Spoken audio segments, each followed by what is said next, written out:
ಕನ್ನಡ ಕಿರುತೆರೆಯಲ್ಲಿ ಭಿನ್ನ ವಿಭಿನ್ನ ಧಾರಾವಾಹಿಗಳು ಪ್ರಸಾರ ಆಗುತ್ತಿವೆ. ಕೆಲ ಸೀರಿಯಲ್ಗಳ ಮೇಕಿಂಗ್ ಸಿನಿಮಾದಷ್ಟೇ ಗುಣಮಟ್ಟ ಹೊಂದಿದೆ. ಕಲರ್ಸ್ ಕನ್ನಡ ವಾಹಿನಿಯಲ್ಲಿ ಯಜಮಾನ ಹಾಗೂ ವಧು ಎಂಬ 2 ಹೊಸ ಸೀರಿಯಲ್ಗಳು ಪ್ರಸಾರ ಆರಂಭಿಸಿದ್ದು, ವೀಕ್ಷಕರಿಂದ ಮೆಚ್ಚುಗೆ ಕೂಡ ಗಳಿಸಿವೆ. ಇದೀಗ ಮತ್ತೊಂದು ಧಾರಾವಾಹಿಯ ಪ್ರೋಮೋ ಬಿಡುಗಡೆಯಾಗಿದೆ. ಅದುವೇ ಭಾರ್ಗವಿ LLB. ಈ ಧಾರಾವಾಹಿಯ ಕಥೆ ಏನು, ಯಾರೆಲ್ಲ ಇದ್ದಾರೆ ಎಂಬ ಮಾಹಿತಿಯನ್ನು ಈ ವಿಡಿಯೋದಲ್ಲಿ ನಾನು ನಿಮಗೆ ತಿಳಿಸ್ಕೊಡ್ತೀನಿ. ಇದಕ್ಕೂ ಮುಂಚೆ ನೀವು ಇನ್ನೂ ನನ್ನ ಚಾನಲ್ಗೆ ಸಬ್ಸ್ಕ್ರೈಬ್ ಆಗಿಲ್ಲ ಅಂದರೆ ಪ್ಲೀಸ್ ಸಬ್ಸ್ಕ್ರೈಬ್ ಆಗಿ ಬನ್ನಿ. ವಿಡಿಯೋ ಸ್ಟಾರ್ಟ್ ಮಾಡೋಣ. ಕಲರ್ಸ್ ಕನ್ನಡ ವಾಹಿನಿಯಲ್ಲಿ ಭಾರ್ಗವಿ LLB ಎಂಬ ಹೊಸ ಧಾರಾವಾಹಿ ಪ್ರಸಾರವಾಗಲು ಸಜ್ಜಾಗಿದೆ. ಇದು ರೀಮೇಕ್ ಅಂತ ಹೇಳಲಾಗುತ್ತಿದೆ. ಈ ಧಾರಾವಾಹಿ ಮೂಲತಃ ಮರಾಠಿಯಲ್ಲಿ ಪ್ರಸಾರವಾಗಿದ್ದು, ತೆಲುಗಿನಲ್ಲಿ ಗೀತಾ LLB ಅಂತ ಪ್ರಸಾರವಾಗುತ್ತಿದೆ. ಈಗ ಇದು ಕನ್ನಡಕ್ಕೆ ರೀಮೇಕ್ ಆಗಿ ಬರುತ್ತಿದೆ.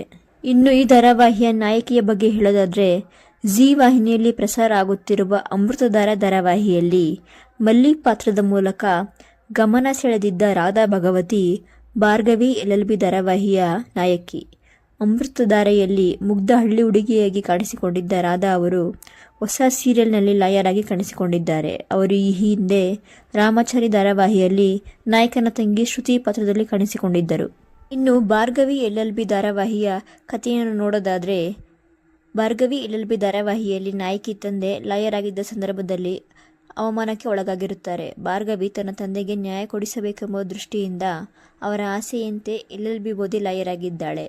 ಮೊದಲ ದಿನ ಕೋರ್ಟ್ನಲ್ಲಿ ವಾದ ಮಂಡಿಸಿರುವ ಭಾರ್ಗವಿ ತನ್ನ ತಂದೆಗೆ ಆಗಿರುವ ಅನ್ಯಾಯದ ವಿರುದ್ಧ ತನ್ನ ಅಪ್ಪನಿಗೆ ನ್ಯಾಯ ಕೊಡಿಸುವವರೆಗೂ ಬಿಡಲ್ಲ ಎಂದು ಪಣ ತೊಟ್ಟಿದ್ದಾಳೆ. ಭಾರ್ಗವಿ LLB ಧಾರಾವಾಹಿಯ ನಾಯಕ ಯಾರೆಂಬುದು ಇನ್ನೂ ರಿವೀಲ್ ಆಗಿಲ್ಲ. ಆದರೆ ನಾಯಕಿಯ ತಾಯಿಯಾಗಿ ಹಿರಿಯ ನಟಿ ಅರುಣಾ ಬಾಲರಾಜ್ ಹಾಗೂ ತಂದೆಯಾಗಿ ಹನುಮಂತೇಗೌಡ ಕಾಣಿಸಿಕೊಂಡಿದ್ದಾರೆ.